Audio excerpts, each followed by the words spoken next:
अस्सलाम वालेकुम। अभी आपको बॉडी फ्रॉक का ड्राफ्ट बता रही हूँ।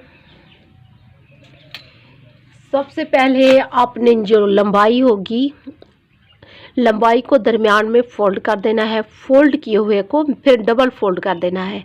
जैसा कि आप कमीज़ की फ्रंट साइड और बैक साइड निकालते हो, सेम वैसे अब ये डबल फोल्डिंग वाला पेपर है और देखें ये है, और नीचे मैंने न्यूज़पेपर रखा है।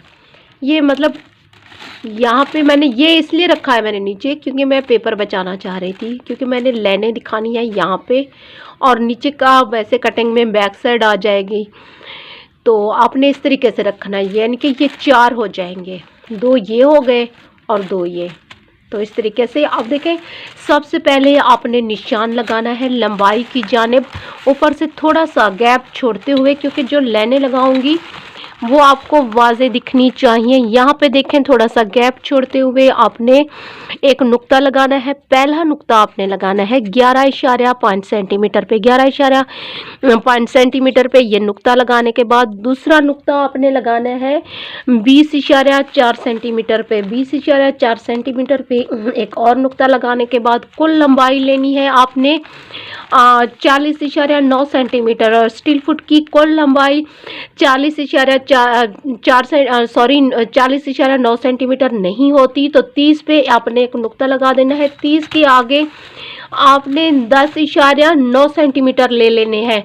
तो ये 40.9 सेंटीमीटर की लेंथ हमारी इस तरीके से पूरी हो जाएगी। अब आपने तीरे की लाइन लगानी है। तीरे की लाइन लगाने के लिए आपको 10.2 सेंटीमीटर पर लाइन लगानी होगी। 10.2 सेंटीमीटर चौड़ाई की जानिब आपने स्टील फुट रखना है, और यहाँ पे चौड़ाई की जानिब आपने 10.2 सेंटीमीटर पर एक लाइन लगा देनी है। जैसा कि ये मैं लगा के दिखा रही हूँ, मेरे पॉइंटर्स भी ख़त्म हो गए हैं। 10.2 सेंटीमीटर पे, अच्छा यहाँ तक बनता है 10.2 सेंटीमीटर। 10.2 सेंटीमीटर पे आपने यहाँ नुक्ता लगाना है, ठीक है। यानी कि 10.2 सेंटीमीटर पर आपने चौड़ाई की जानिब लाइन लगानी है, और दूसरी लाइन आपने लगानी है 14.1 सेंटीमीटर पर। स्टील फुट को सही रखें, तिरछा ना हो। 14.1 सेंटीमीटर ये लाइन छाती लाइन कहलाती है, यानी कि छाती के लिए ये लाइन लगाई जाती है। ऊपर से 10.2 सेंटीमीटर था, यहाँ पे भी 10.2 सेंटीमीटर पे आपने एक नुक्ता लगा देना है। अब आपने इन दोनों नुक्तों को आपस में मिला लेना है। इन दोनों नुक्तों को आपस में मिलाने के बाद इस तरीके से ये आपने ये मिला लेने हैं। अब आपने एक और लाइन लगानी है। ये लाइन आप लगाएंगी 28.2 सेंटीमीटर पे, लेकिन स्टील फुट ऊपर नहीं उठाएंगी। 28.2 सेंटीमीटर पे इस तरह स्टील फुट रखें और चौड़ाई की जानिब एक लाइन लगा लें। 28.2 सेंटीमीटर पे आपने ये लाइन लगानी है। 28.2 सेंटीमीटर तक आपने इस लाइन को लेके जाना है, और स्टील फुट नहीं उठाना, और इसी लाइन में आपने 14.1 सेंटीमीटर पे एक नुक्ता लगाना है। अब आपने क्या करना है, इस तरीके से ले लेना है और इन्हीं दोनों नुक्तों को आपस में मिला देना है। अब कमर की फिटिंग के लिए कुछ पॉइंट्स कम करने होते हैं। कमर की फिटिंग के लिए आपने 1.3 सेंटीमीटर इसी नुक्ते से अंदर की जानिब लेने हैं। 1.3 सेंटीमीटर पे आपने एक नुक्ता लगा देना है। 1.3 सेंटीमीटर पे आपने ये नुक्ता लगाने के बाद अब आपने इस तरह से तिरछी लाइन लगा देनी है। ये फिटिंग के लिए, ये लाइन फिटिंग के लिए होती है, ठीक है।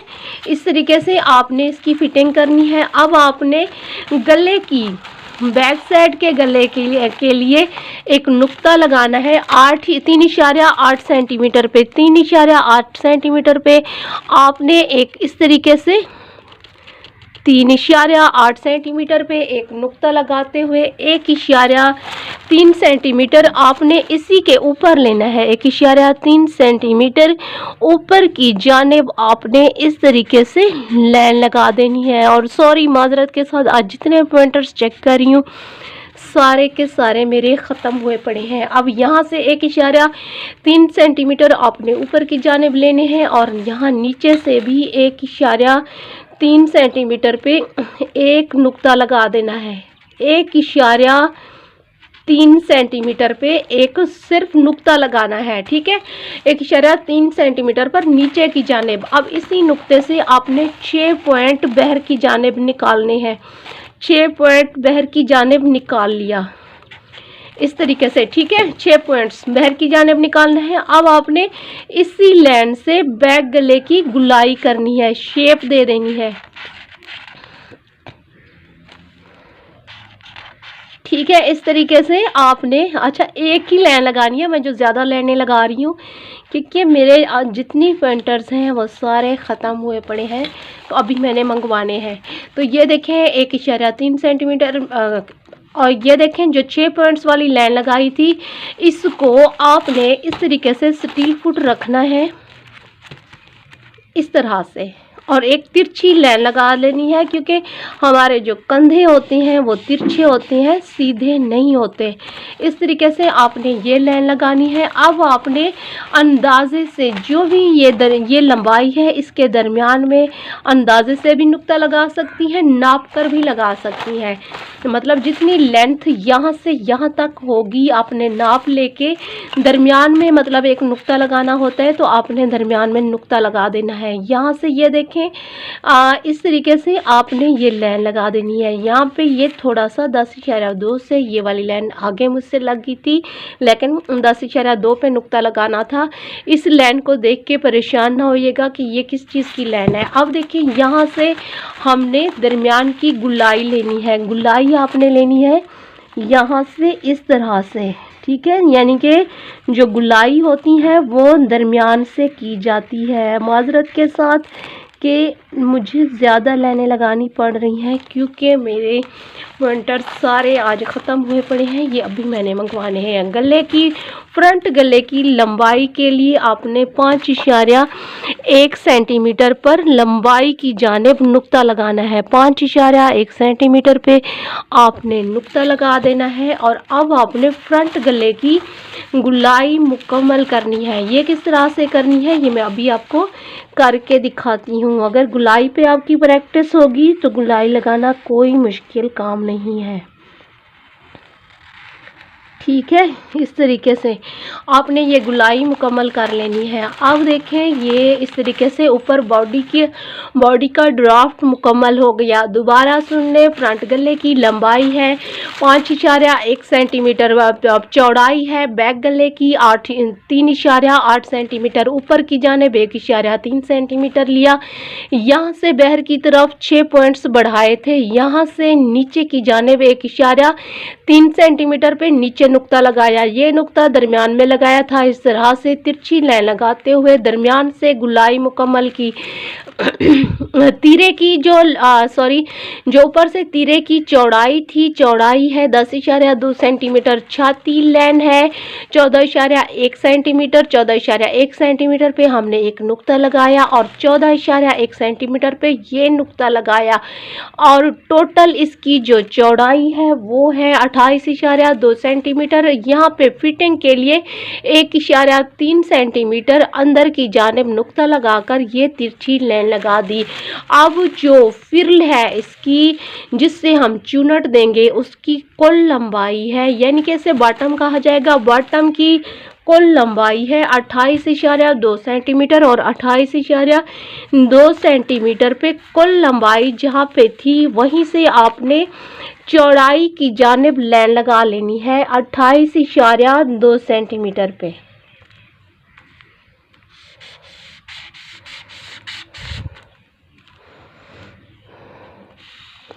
अट्ठाईस इशारा 2 सेंटीमीटर पे आपने इस तरीके से लाइन लगानी है। अब आपने इन दोनों नुक्तों को आपस में मिला देना है।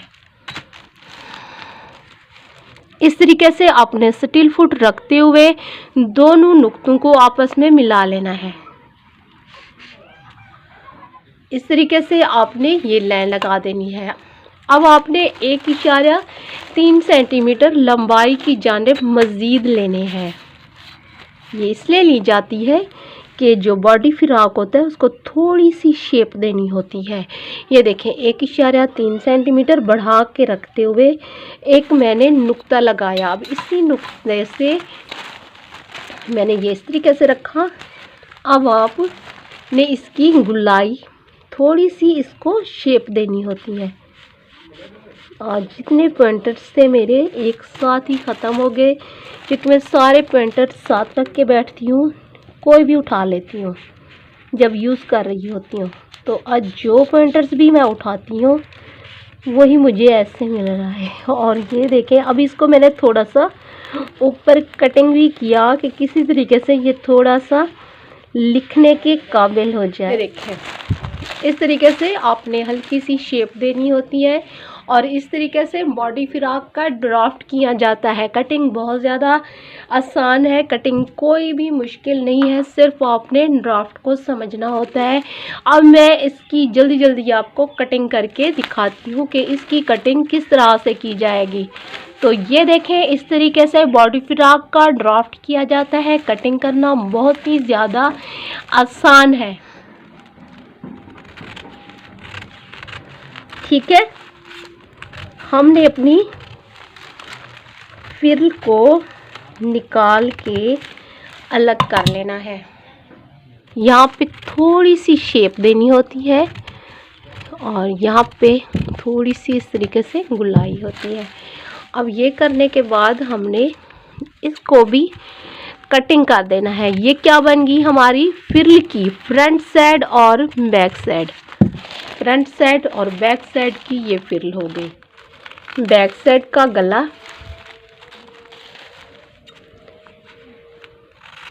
शोल्डर,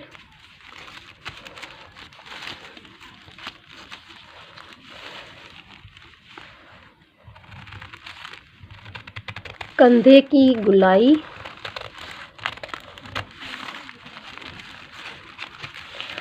और ये फिटिंग। बैक साइड ये होगी फ्रंट साइड, क्योंकि फ्रंट साइड का गला अलग से कटिंग करना होता है।